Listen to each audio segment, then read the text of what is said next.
জাপানের সাধারণ নির্বাচনে আবারও ভূমিধ্বস জয়ের পথে দেশটির বর্তমান প্রধানমন্ত্রী ও আয়রন লেডি সানায়ে তাকাইচি।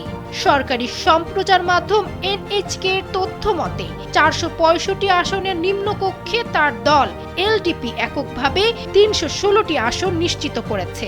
আনুষ্ঠানিক ঘোষণা বাকি থাকলেও তাকাইচির এই ঐতিহাসিক বিজয় জাপানের রাজনীতিতে তার নিরঙ্কুশ আধিপত্যের প্রমাণ দিচ্ছে।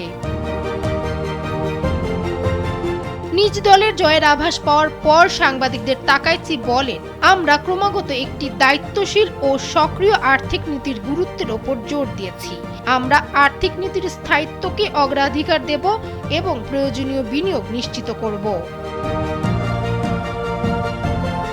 এলডিপির নেতা নির্বাচিত হওয়ার পর গত বছরের অক্টোবরে জাপানের প্রথম নারী প্রধানমন্ত্রী হিসেবে শপথ নেন 64 বছর বয়সী তাকাইচি। তিনি জানিয়েছেন, নির্বাচনে এলডিপি সংখ্যাগরিষ্ঠতা না পেলে তিনি পদত্যাগ করবেন।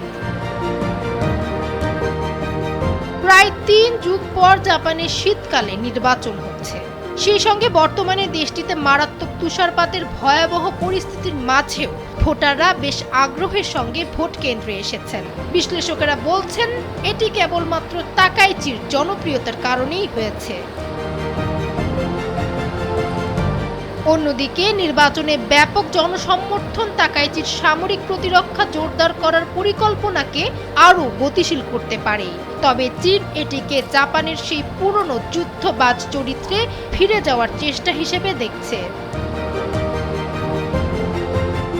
আনুষ্ঠানিক ঘোষণার আগেই তাকাইচির এই ঐতিহাসিক জয় তাকে ইতোমধ্যেই অভিনন্দন জানিয়েছেন মার্কিন প্রেসিডেন্ট ডোনাল্ড ট্রাম্প এবং ভারতীয় প্রধানমন্ত্রী নরেন্দ্র মোদি।